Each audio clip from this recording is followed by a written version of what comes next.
Salutations and welcome back to my channel. My name is Kadology and I make videos about everything and anything to do with modern society.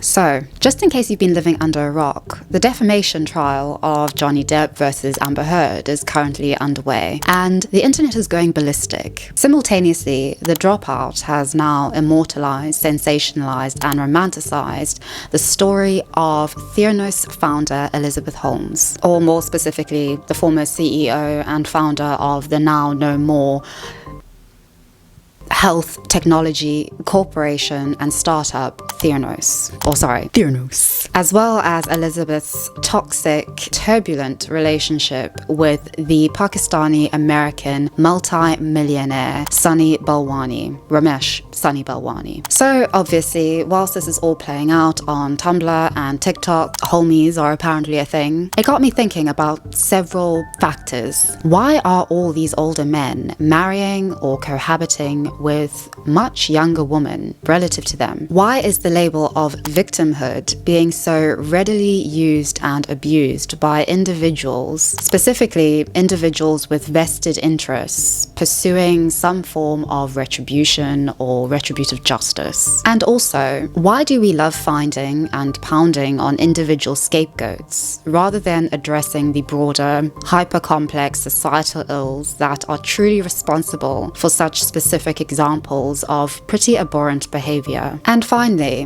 why is the vulnerable young woman so at odds with her modern, independent, individual self, and more so, a society seemingly waiting for her to slip up before pouncing? These questions can stand alone, but I would like to explore and understand them in relation to one another. I think considering how they interconnect and relate to one another will help us to grapple with this very complex and widespread scrutiny and condemnation of the vulnerable young woman, and more specifically, the vulnerable young woman insofar as it applies to Amber Heard and Elizabeth Holmes, because until very recently, both of these women were considered examples par excellence of the modern woman. So, without any further ado, the George Clooney Effect. Evolutionarily speaking, women have always been attracted to more powerful men, and this has only increased as women have become more modern, independent, educated, and self-reliant. So this dynamic of the older man with a younger woman is nothing new, but the way in which older men and younger women pair with one another has definitely changed in an interesting and seemingly contradictory way. This change is ultimately a change in power relations, and if considered like a pendulum, the bob is increasingly and predominantly swinging toward women, and we know it. Historically, choice was not on the table for women, or more accurately, for girls, married off to older men. This was in pursuit of uniting families, forming strategic alliances between families and households, and later, securing a woman's financial prospects, and concurrently, creating greater likelihood for a surviving male heir. High infant mortality rates made it a sad yet logical convention. The younger the bride, the more fertile years available to her, something which is still considered justifiable in societies of the world today. And considering that most children were treated as young adults until the very recent societal recognition and protection of childhood as distinct from adulthood, young girls were effectively considered to be adults in a history where, for instance, the lack of affection and education, for the few who could afford it, was the norm. Times have, however, changed. The 20th century was infamously described by historian Eric Hobsbawm as the century or the age of extremes, some of which were lower infant mortality rates, lowering fertility rates, not only influenced by the numerous wars of ideology during the century, but even more so by the growing mainstream acceptance and development of birth control, increased divorce rates since the end of the Second World War, as well as an increasing number of married and single women going into paid labor and into the labor market, as well as into higher education. Therefore, increasingly, choice has been on the table for women, although this is definitely something that is, to this very day, constantly coming into question and being opposed. And this choice has manifested itself interestingly when considering mate selection and desirable criteria. As women have become better educated and financially independent relative to men, women's options have broadened exponentially, or rather the prospect of access to broadening options has increased exponentially. And because in our modern context, what was historically desirable in a prospective mate is less relevant, namely physical strength in pursuit of survival and success in a world characterized by manual physical labor, desirable traits for men have most definitely evolved in the eyes of the modern woman. Now, financial success is key, and increasingly, with age comes not only wisdom, but also the greater likelihood of financial stability and wealth accumulation over time. So let's consider somebody like George Clooney, married to Amal Clooney. Who is the true victor in this dynamic duo? Not that marriage is a battle between a winner and a loser, but you get what I mean. Amal attended Oxford, NYU, and was admitted to the bar in 2002. She is qualified to practice law in the United States, in England, and in Wales. She is a barrister and specialist in international law and human rights. She was a successful and high-profile barrister before meeting George Clooney in 2013 and marrying him a year later. This tale of mate selection differs dramatically from the historical situation of relatively younger women marrying older men, and it is something which, ever since, has been dubbed the George Clooney Effect. Recent research is, in fact, contrary to stereotypes, and it rather blatantly demonstrates how outdated some of our assumptions about age gap relationships are. Anthropologist and Match.com's chief scientific advisor, Helen Fisher, conducted research in 2015 among some 6,000 heterosexuals, and the findings of her research resulted in her coining the phrase the George Clooney Effect. This refers to the phenomenon of men wanting to marry women who were independent and self-reliant in relationships. 87% of men in Fisher's study said that they would marry a woman who earned more than them, who was better educated than them, and who was self-reliant and independent beyond the marriage. In comparison to men, 86% of the women asked said that they would only consider marrying and being in a long-term relationship with a man who was their intellectual equal. 55% of women said that they would not be willing to support their male partner financially, and 61% of women asked said that it was a deal breaker if their male partner was not their intellectual equal. From this, Fisher drew the following conclusion. I'm beginning to think that we don't understand men any more than we understand women. As a matter of fact, men fall in love faster than women do because they're so visual. Men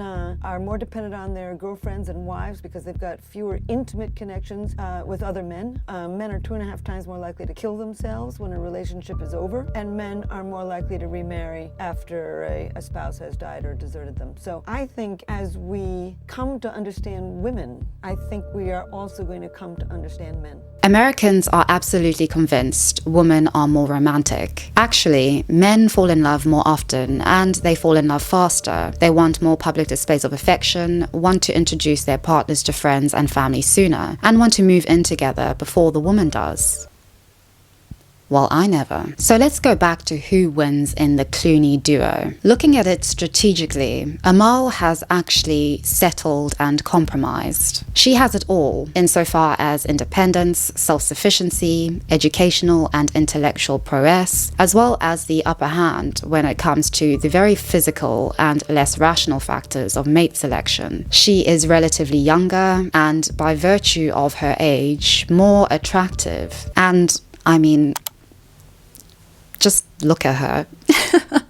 Desirability is largely in her court, meaning that by virtue of her age and her appearance, she would be the more likely to be unfaithful if we go by research into such things. In short, George Clooney, of all people, is in fact the trophy wife. No, sorry, scratch that. The trophy husband to Amal. Amal, who is the near perfect embodiment of the archetypal, modern, independent, 21st century woman. And we can see this in the relationship between Elizabeth and Sonny in The Dropout, and very likely as it transpired in real life. Elizabeth's and Sonny's initial courtship in Beijing does not manifest as the stereotypical older, predatory, gross man preying on a naive and innocent 18-year-old Elizabeth. Rather, their attachment and relationship manifests very meaningfully and purposefully over the course of several years. Elizabeth is drawn to the fact that Sonny, relative to the other young men she dates and has intimate relations with, doesn't dismiss her drive or tenacity. In fact, I would argue that this is the thing which Sonny is most attracted to in Elizabeth. They are intellectual equals, self-righteous narcissists, money-hungry, hedonistic idealists, incapable of seeing other people as distinct individuals worthy of respect and love, and that includes each other. And it is Elizabeth who confidently and unflinchingly ends her relationship with Sonny, dumping him once he serves no more value to her ambition and her mission in life. It is clear that she ultimately has taken everything from him. Okay, so what is it that these observations, contrary to popular belief and perception, demonstrate? Well, what it shows is something most peculiar. The modern woman, for the first time in history, can demand more because she has more choice. More choice means going to college and outdoing your male peers, who are also graduates, mind you, wanting an acting career, moving to Los Angeles in pursuit of an acting career, founding a company, and becoming an independent businesswoman, motivated by the insights of a little green goblin. I'm sorry, I've never watched Star Wars.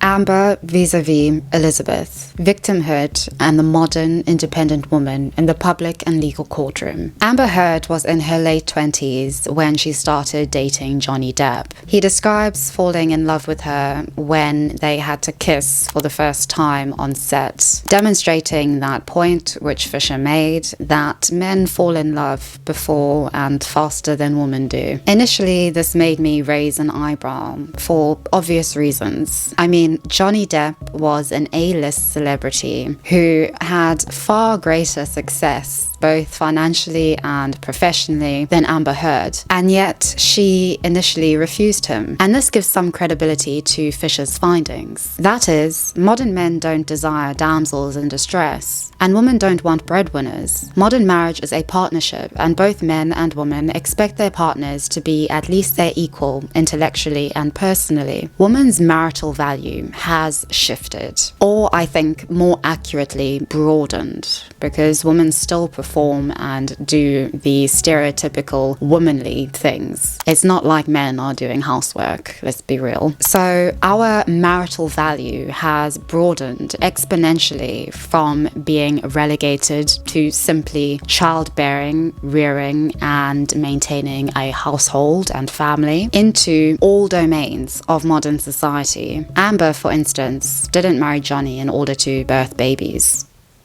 Elizabeth Holmes and Amber Heard aren't anomalies insofar as the independent, well-educated, financially autonomous modern woman goes. They are the archetype of what the modern woman is meant to ideologically aspire toward. And they both have the added advantage of being physically and conventionally attractive, especially in relation to their ex-partners, insofar as they are young and therefore are, in the eyes of males, more desirable. This sounds so clinical, but I mean, you know, it's life. Their respective courtroom appearances are intriguing because rather than portraying themselves as their conventional, strong, independent, powerful modern woman, personas which they have both built their respective and distinct careers on, they and their legal teams have both placed considerable emphasis on the notion of them being young and vulnerable women, preyed on by older, manipulative, and powerful men. For instance, Elizabeth became pregnant just before her trial was due to start in 2021. Due to her pregnancy, her trial was delayed. Some have speculated that Elizabeth purposefully timed her pregnancy and birth to coincide with her trial and potential conviction. Being a new mother can only help get her sympathy from jurors. If convicted in September 2022, even if her sentencing guidelines call for incarceration, her attorneys will place her motherhood front and central before the judge. Elizabeth also dramatically transformed her wardrobe for her trial. Rather than sporting her signature Steve Jobs-inspired black turtleneck, of which she confessed to glamour, she has 150 of. Intimidating crimson lips, heavy eye makeup, and tight bun. You know, what is likely to be the go-to wardrobe of any aspiring female CEO in Silicon Valley once this all blows over. She has opted for what the Financial Times has called a softer, every mom persona. Holmes wore her hair in graceful, loose curls, replacing black trousers and turtlenecks for soft, navy, feminine cut blazers and knee-high skirts finished with a crisp white blouse. And you might ask, what was her accessory of choice for the first round of court proceedings in September? A freshly picked diaper bag, valued at about $200 on Amazon. In 2020, Amber Heard also underwent her own transformation. She morphed from the modern, independent woman into the domestic abuse survivor while she was giving evidence during the Johnny Depp versus the news group The Sun. But she definitely presented herself as a different kind of victim relative to how she's presenting herself at the moment. In 2020, Amber seemed to present herself as the victim turned survivor and fighter. Throughout her giving of evidence in court, she donned a bright red polka dot scarf in compliance with COVID-19 guidelines. This was not only in stark contrast to her formal, no-fuss black attire, but stood out remarkably well, and I would argue was highly symbolic. Compare Amber's scarf to the infamous red polka dot scarf or headscarf worn by Rosie the Riveteer. Red is not only associated with sexual appeal and lust, it also signifies strength, intimidation, anger. It's the color of justice. It's the color that you wear when you want to take control. This is how Amber's making a statement, letting her personality shine through. Red is worn in powerful meetings to assert your authority. Amber Heard means business. Today, however, Amber's image has shifted dramatically away from Rosie's influence. There is not even a sign of red. Her facial expressions have gone viral for a variety of reasons. Everything is very grey, black, tied back, and minimal, both in attire and mere physical presence. She has turned into the submissive and battered victim and is no longer the symbol of justice at the height of the #MeToo movement. The question is this transformation because of what Amber herself has called the full force of our culture's wrath for women who speak out? Or is this an example of something feminist writer Simone de Beauvoir wrote about in her Le Doxymosex, the modern woman's willingness to be complicit in her own unfreedom if and when it benefits her? The origins and consequences of scapegoating. In answer to my previous question, namely whether women are complicit in their own unfreedom or whether they are in fact victims through and through, I think it is a little bit of both. I think both sort of marinate lightly together on an open fire. In Le Doxymosex, The Second Sex, Simone de Beauvoir writes quite bluntly about this, and it is something which I can most definitely see, or at least I would argue I can most definitely see, in the behavior and actions of Amber Heard and Elizabeth Holmes. Now, this isn't me saying that either of them is lying about their victimhood or the abuse which they suffered. That is something for legal experts and professionals to determine in accordance to the tenets of the law. But this is me saying that their respective actions and words, of which there is undeniable evidence available, example demonstrates what I explained at the beginning of this video, the growing societal and personal power and autonomy of the modern woman. Because with this greater power and autonomy comes greater responsibility and, as such, greater consequence. Elizabeth has been exposed for blatant fraud, and Amber has been exposed to be not only a victim of, but also a perpetrator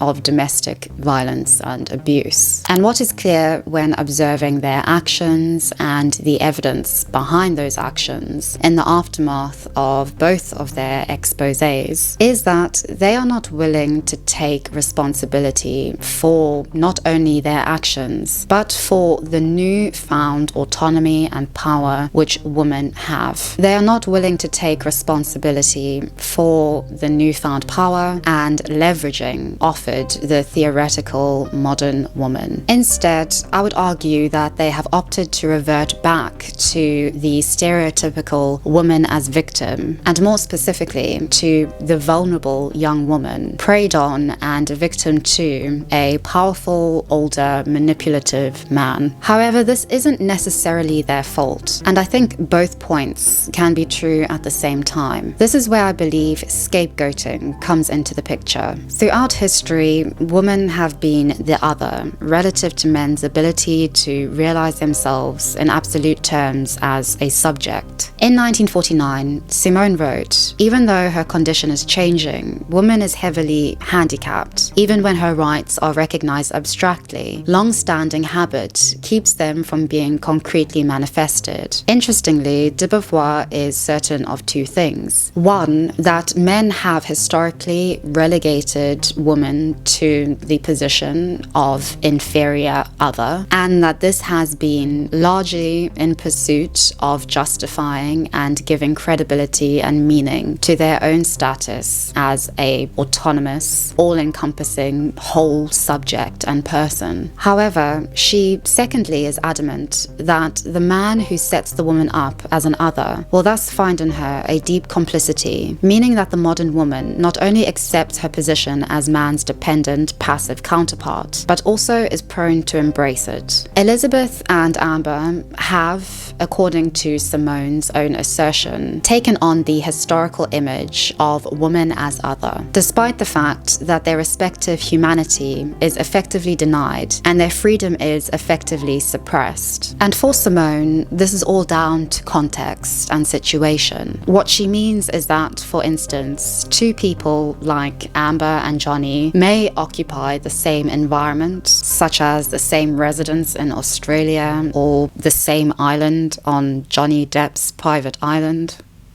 yet occupy very different and contrasting situations. According to French social theorist René Girard, the process of making someone a scapegoat happens through mimetic or imitative behavior. We are highly imitative creatures, far more than we are willing to admit. Our mimetic nature is what allowed Holmes to raise more than $700 million from investors. They imitated the desires of others, neglecting to do proper due diligence. That same type of mimetic behavior also led them to converge on the one person to blame when things went wrong. And I think we can definitely see this in the online response to the very public Johnny Depp versus Amber Heard defamation trial. And I don't think that this is exclusively or wholly to do with the fact that Amber has seemingly lied or misrepresented events and facts. I believe that this also has to do with our need to find a scapegoat, to blame one individual for something that is a far wider and broad and hyper-complex issue. And this is not to downplay what Simone wrote so eloquently about. Refusing to be the other, refusing complicity with man, would mean a woman renouncing all the advantages an alliance with the superior caste confers on them. Lord man will materially protect liege woman and will be in charge of justifying her existence. Along with the economic risk, she avoids the metaphysical risk of a freedom that must invent its goals without any help. There was, with specific reference to Elizabeth, no blueprint for how a female CEO ought to act, what she ought to do, and how she ought to exercise this thrusting of absolute power and autonomy on her from the age of 19. Society is as much to blame and has much to look for in and of itself as Elizabeth and Amber.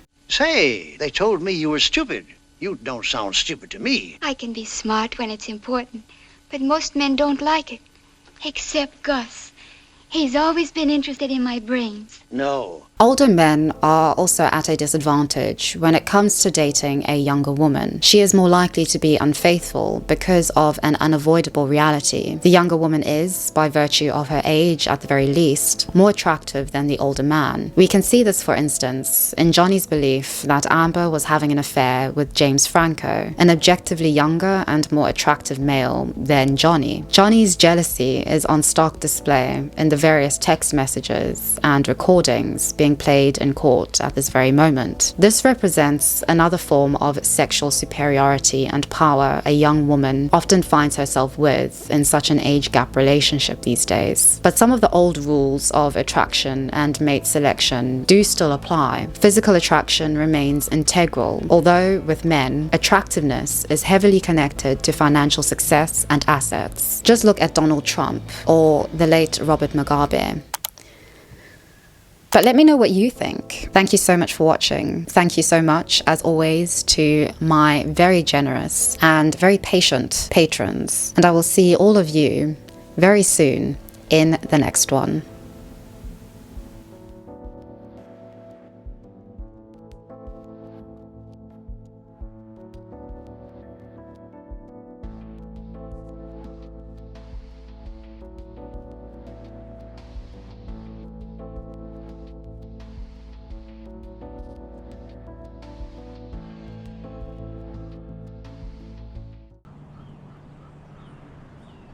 Hi, yeah, I'm Lizzie. Hello.